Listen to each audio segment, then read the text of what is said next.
Rashtrawadi Congress party Sharadchandra Pawar पक्षाचे सर्व पदाधिकारी इथं निषेध करत आहेत। नेमकं त्यांचा मुद्दा काय आहे हे आपण त्यांच्याकडून जाणून घेऊया। आपल्यासोबत आता बोलण्यासाठी राष्ट्रवादीचे शरदचंद्र पवार गटाचे तालुक्याचे अध्यक्ष विजय बापू पाटील साहेब आहेत। बापू, काय सांगाल, आज हे आंदोलन आपण छेडलेलं नेमकं कारण काय?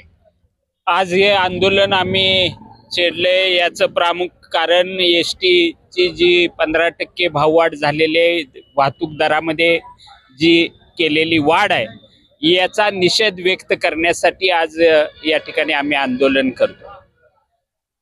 तुम्हाला आपल्याला सगळ्यांना माहित आहे की नोव्हेंबर मध्येच मतदान झालं, हे नवीन सरकार आलं आणि इलेक्शनच्या काळामध्ये या सरकारनं आश्वासनं दिले होते आणि त्यांच्या जाहीरनाम्यामध्ये खऱ्या अर्थानं त्यांनी एसटी महिलांच्यासाठी मोफत करणार अशा पद्धतीची आश्वासनं निवडणुकीच्या काळात यांनी दिली होती। पण आता 2 महिन्याचा काळ लोटला, यांनी दिलेल्या आश्वासनांची विसर आता या सरकारला पडले आणि यांनी 15% भाववाढ या ठिकाणी तिकिटामध्ये केलेले, जी खऱ्या अर्थानं सामान्य माणसाला न परवडणारी आहे आणि सामान्य माणूसच खऱ्या अर्थानं एसटीनं प्रवास करतोय आणि त्याला आज या ठिकाणी या दरवाढीमुळं त्याचं कंबरड मोडायचं काम या महामंडळाच्या वतीनं, या सरकारच्या वतीनं या ठिकाणी ही भाववाढ करून खऱ्या अर्थानं सामान्यांची कुचंबना करायचं काम आता यांनी सरकार स्थापन झाल्यानंतर आता यांनी आपले रंग दाखवायला चालू केलेले आहेत। ज्या पद्धतीनं निवडणुकीच्या काळात ज्या लाडक्या बहिणीला 1500 रुपये देतो त्याच लाडक्या बहिणीला अर्ध तिकीट माफ होतं, आता यामध्ये भाववाढ करून खऱ्या अर्थानं आता बहिणींची आठवण यांना होत नाही।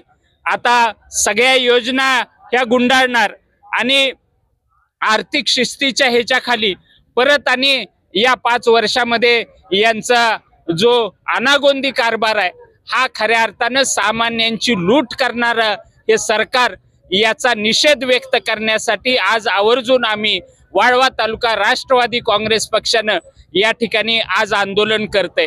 आम्ही निवेदन दिले, या निवेदनाचा विचार करून खऱ्या अर्थानं ही भाववाढ आपण मागं घ्यावी, जर घेतली नाही तर याच्यापेक्षा तीव्र आंदोलन आम्ही भविष्यात करू अशा तऱ्हेचं आम्ही त्यांना सूचना केलेले।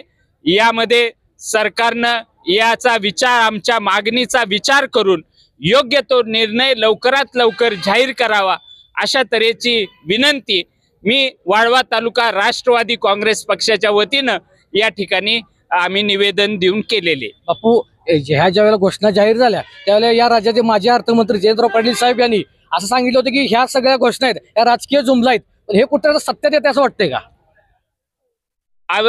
त्या वेळेला आपण सरकारच्या महाविकास आघाडीच्या वतीनं याचा नेते मंडळींनी अनेकदा उल्लेख केला होता की ज्या पद्धतीनं ही प्रलोभनं इलेक्शनला डोळ्यासमोर ठेवून वेगवेगळी प्रलोभनं सरकारच्या माध्यमातून दाखवली जातात, ही तात्पुरतं तोंडाला पानं फुसणारी आश्वासनं या सरकारनं दिलेले आहेत। आता इलेक्शन झाले, हे सत्तेवरती आलेत, आज मोठ्या मेजॉरिटीनं आज विधानसभेमध्ये या युती सरकारची मेजॉरिटी आहे आणि आता यांना कुणाची सामान्य माणसाची आता आठवण होणार नाही। यांचा कारभार आता इथनं पुढे 5 वर्ष असाच त्या ठिकाणी चालवण्याचा प्रयत्न करणार आहेत। या गोष्टीकडे खऱ्या अर्थानं सामान्यांचं लक्ष वेधण्यासाठी खऱ्या अर्थानं आम्ही हा सामान्यांचा आवाज सरकारपर्यंत पोहोचवायचं काम हे शेवटी विरोधी पक्षाचं असतं, ते काम खऱ्या अर्थानं आम्ही सामान्यांचा आवाज सरकारपर्यंत पोहोचवण्याचं काम इथून पुढच्या काळामध्ये अधिक गतीनं करण्याचा प्रयत्न आम्ही करू।